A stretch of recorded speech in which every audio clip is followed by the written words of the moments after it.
Welcome to AdsQuests. Follow this quick tutorial to upload your weekly campaign data seamlessly in just a minute.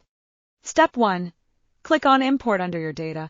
Begin by navigating to the Import section in AdsQuests. Step 2. Select your CSV file. Choose the CSV file containing your campaign data from your computer.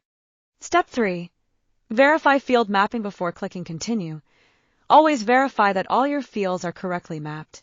AdsQuests will attempt to automatically map fields, but if any field is not mapped correctly, you can manually select the appropriate field name. Ensure all necessary fields are mapped and none are marked as skipped if they are required.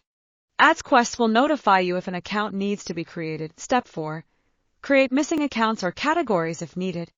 If an account does not exist, you can create it from the Accounts tab. Once created, all campaigns under that account will reflect the updated account name. Similarly, if any category is missing, you can create it from the Category section. Step 5. Click Continue once all fields are mapped correctly. Click Continue to proceed with the upload. That's it. Your campaign data is now uploaded and your dashboard is ready for analysis. Now you can start tracking your campaign performance efficiently with AdsQuests.